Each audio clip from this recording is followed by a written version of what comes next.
పిల్లలని సెలవులకని చెప్పి మేనత్త ఇంటికో, పిన్నమ్మ ఇంటికో, స్నేహితుల ఇంటికో సెలవులకి పంపిస్తూ ఉంటాం.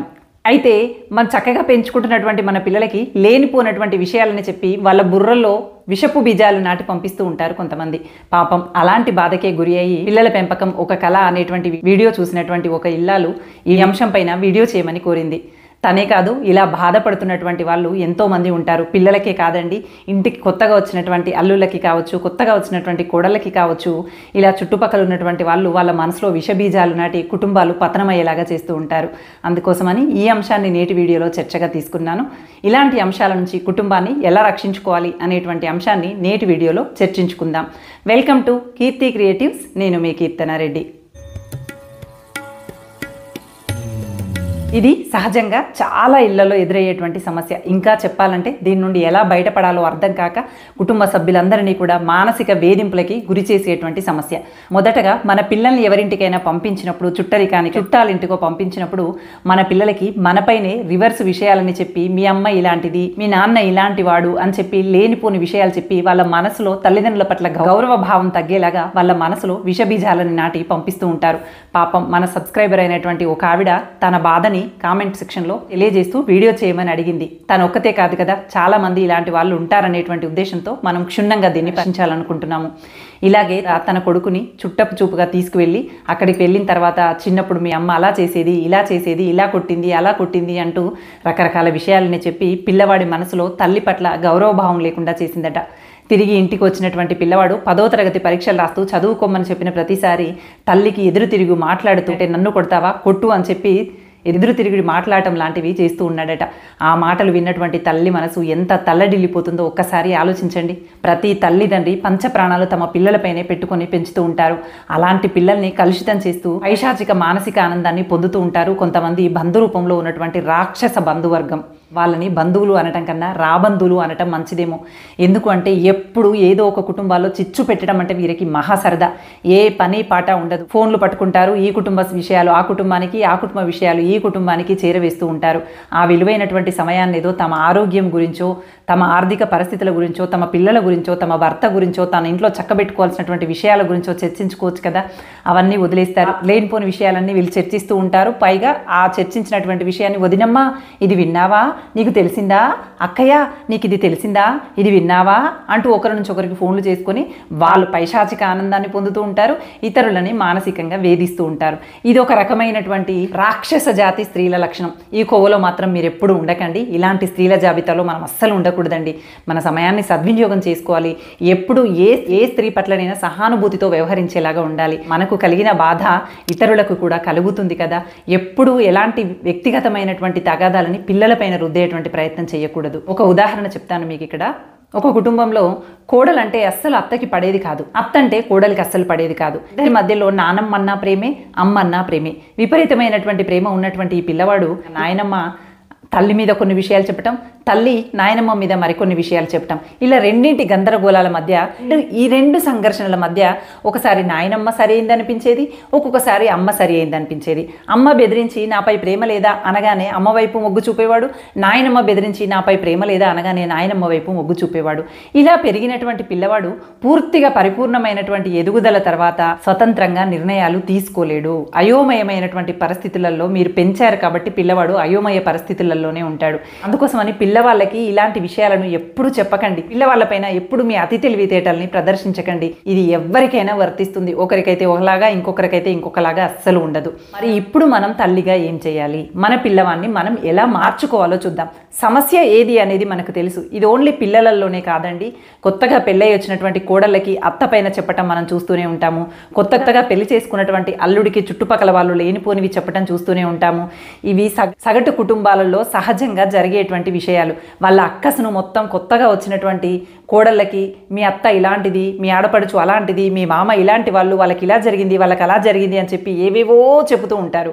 అల్లుడికి కూడా ఇలా ఏవేవో చెప్తూ ఉంటారు. వీళ్ళ కక్ష సాధింపులన్నీ కూడా అక్కడ ఎక్కడ ఏమి సాధించలేకపోయారు కాబట్టి చివరికి వచ్చేటప్పటికి ఇదిగో ఈ రూపంలో, ఈ రాబందుల రూపంలో ఉన్నటువంటి బంధువర్గం ఉంటుంది కదా, వాళ్ళు ఇక్కడ ప్రదర్శిస్తారు. వాళ్ళ ఆలోచన మొత్తం ఎప్పుడు ఎవరికి ఏం చెప్పుదామా అనేటువంటి ఆలోచన ఉంటుంది తప్ప, ఇంకా చెప్పాలంటే ఎవరి కొంపని కూల్చుదామా అనేటువంటి ఆలోచన మాత్రమే ఉంటుంది. ఇలా అన్నానని మరోలాగా అనుకోకూడదు. ఉన్నది ఉన్నట్టుగా చెప్పాలంటే ఇది కొంపలు కూల్చే జాతి మాత్రమే. ప్రతి బంధువర్గంలో ఇలాంటి జాతి ఒకటి ఉంటుంది. మీ బంధువర్గంలో కూడా ఉన్నారా? అయితే కామెంట్ చేయండి. ఇప్పుడు మరి సమస్య ఇది అని తెలిసింది, మరి పరిష్కారం ఏంటో కూడా ఆలోచించుకోవాలి.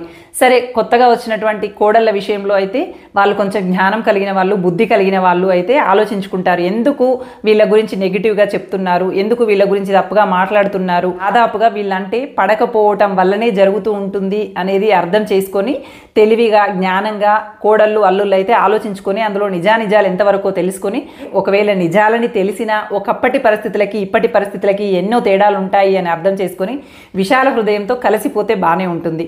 లేదు మేము తగుకే దిగుతాము అంటే నిత్య నరకము, మీతో వెంట కొరివిని పెట్టుకొని తిరుగుతున్నట్టుగానే ఉంటుంది. సరే, అది మీరు పెద్దవాళ్ళు కాబట్టి, అంటే పెళ్లి చేసుకునే వయసులో ఉన్నారు అంటే చిన్నపిల్లలు ఏం కాదు కదా, పెద్ద వయసులో ఉన్నటువంటి వాళ్ళే కాబట్టి ఆ నిర్ణయాలు వాళ్ళ విజ్ఞతకే వదిలేద్దాం. కానీ చిన్నపిల్లలు మన పిల్లలకి లేనిపోని విషయాలు చెప్తున్నారు కదా, ఆ సమస్యకి మాత్రం ఖచ్చితంగా పరిష్కారం ఈ వీడియోలో చూద్దాం. మీ పైన ఒక విషయం చెప్పినప్పుడు, కన్న తల్లి అయినటువంటి మీ పైన ఇతరులు ఒక విషయం చెప్పినప్పుడు పిల్లలు నమ్మి దాన్ని అంగీకరిస్తున్నారు అంటే లోపం ఎక్కడుంది చెప్పండి? మీరు పిల్లలకి సరైనటువంటి ప్రేమని వ్యక్తం చేయలేకపోతున్నారనే కదా అర్థం. మీరు పిల్లలపైన అజమాయిషి చెలాయిస్తున్నారు, లేదనంటే అజమాయిషి చెలాయించి బెదిరించి అదిలించి వాళ్ళని చదువుకో, రాసుకో, హోంవర్క్ చేయి, అక్కడ అలా చేసావా ఇక్కడ ఇలా చేసావా అంటూ బెదిరిస్తున్నారేమో చూడండి. అలా బెదిరిస్తూ పెంచినటువంటి పిల్లలు ఖచ్చితంగా ఎదురు తిరిగేటువంటి అవకాశం ఉంటుంది. అలా మీరేమైనా సహనం లేకుండా, ఓర్పు లేకుండా, ముద్దు చేస్తూ ప్రేమతో చెప్పాల్సినటువంటి విషయాలు కూడా కఠినంగా చెప్తున్నారేమో గమనించుకోండి. అక్కడ వినొచ్చినటువంటి విషయాలను మీతో చర్చించినప్పుడు, నాన్న తల్లి గురించే ఇంత చెడుగా చెప్పారు అంటే, నాన్న ఇది ఎంతవరకు నిజమో నువ్వే ఆలోచించు, అప్పుడు నేనున్నటువంటి పరిస్థితులు వేరు, అప్పుడున్నటువంటి సంఘటనలు వేరు, ఇప్పటి వరకు నేను చెప్పినటువంటి విషయాన్ని తను నీకు చెప్పింది అంటే ఖచ్చితంగా నీకు నాకు మధ్య లేని అడ్డుగోడను కట్టాలని చూస్తున్నారని అర్థం చేసుకున్నానా. నువ్వు నా కొడుకువు, నువ్వు నా బిడ్డవి, నిన్ను నేను దూరం చేసుకోవాలనుకుంటానా నాన్న? ఈ ప్రపంచంలో నీకన్నా విలువైంది ఏది లేదు అని చెప్పి మీ మనసులో ఉన్నటువంటి ప్రేమను మొత్తం ముద్దుగా, ప్రేమగా, సహనంగా వాళ్ళకి అర్థమయ్యేలాగా చెప్పేటువంటి ప్రయత్నం చేయండి. అంతేకాని మొరటుగా వ్యవహరిస్తూ ఇవన్నీ నీకెందుకు, పో చక్కగా చదువుకోపో, నువ్వు వాళ్ళ మాటలు వింటావులే, నా మాటలు ఎందుకు వింటావు, ఇంతేగా నీ తెలివి అని చెప్పి వాళ్ళని భయపెట్టేలాగా, వాళ్ళ మనసులో ఉన్నటువంటి మాటలు గొంతును నొక్కేసే విధంగా మీరు కనుక దురుసుగా వ్యవహరించారే అనుకో, పిల్లలు కూడా దుందుడుగు వ్యవహారంగానే వ్యవహరిస్తారండి. అందుకోసమని మామూలుగా పిల్లల్ని పెంచడం అనేది ఓపికతో చేయాల్సినటువంటి పని. ఇంకా అంతకు మించి మన చుట్టూ విషబీజాలను నాటేటువంటి వాళ్ళు ఉన్నప్పుడు పిల్లల్ని పెంచడం అనేది ఇంకాస్త ఓర్పుతో, సహనంతో చేయాల్సినటువంటి పని. అందుకోసమని మీ ప్రేమని పిల్లలకి అర్థమయ్యేలాగా చూపించండి.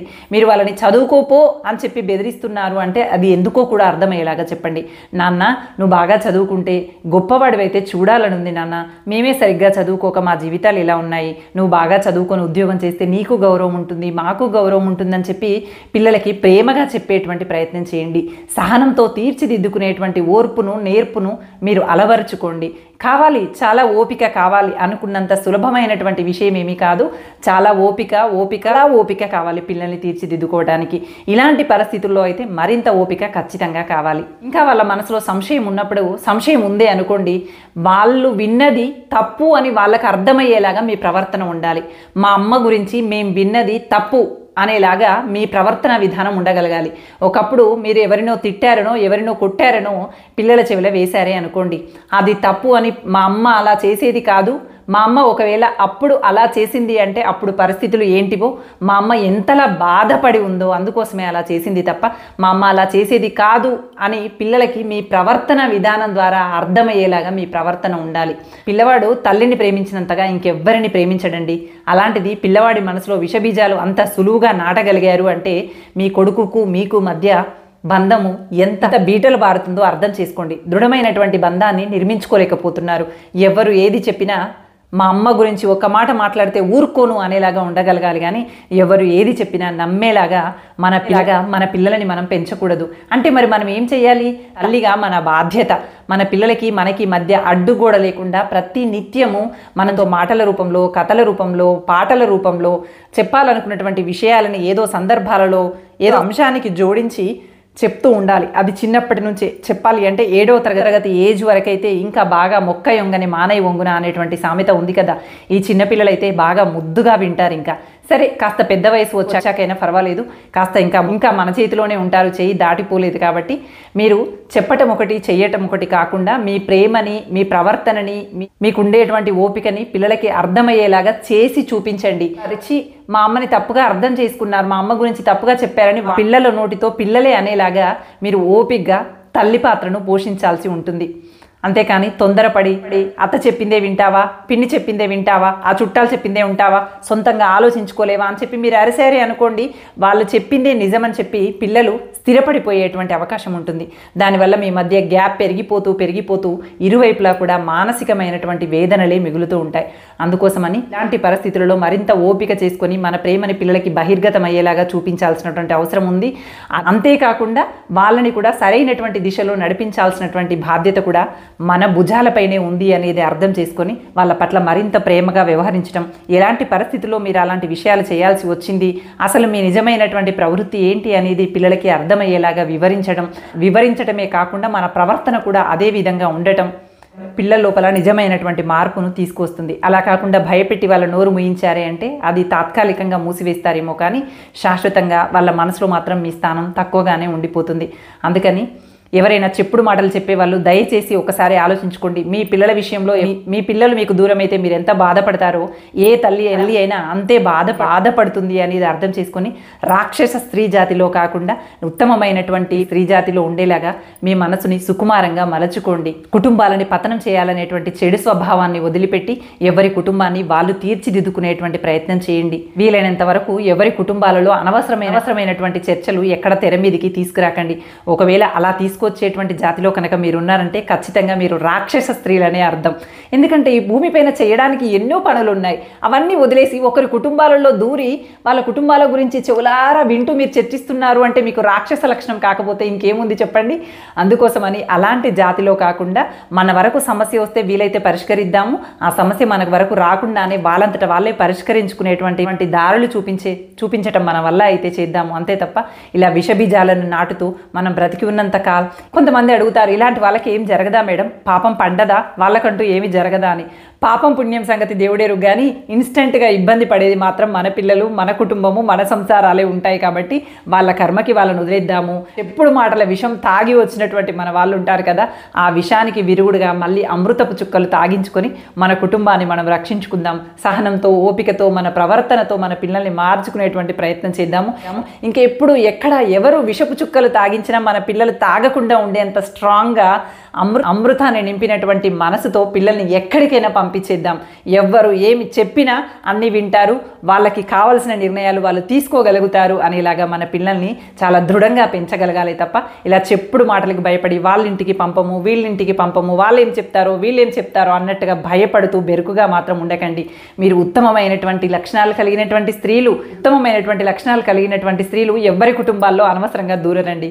ఎవరైతే రాక్షస లక్షణాలు కలిగినటువంటి స్త్రీలు మాత్రమే ప్రతి ఒక్కరి కుటుంబంలో ఏం జరుగుతుందో చూస్తూ అక్కడ ఒక రాయి విసిరేసి వస్తూ ఉంటారు. అలాంటి స్త్రీ జాతిలో మాత్రం మీరు ఎప్పుడూ ఉండకండి. ఉత్తమమైనటువంటి స్త్రీలుగానే ఉండేటువంటి ప్రయత్నం చేద్దాము. ఓపికతో మన సంసారాలను మనం తీర్చిదిద్దుకుంటూ ఆదర్శవంతమైనటువంటి కుటుంబాలుగా నిలిచేటువంటి ప్రయత్నం చేద్దాం. Thank you for watching. Bye.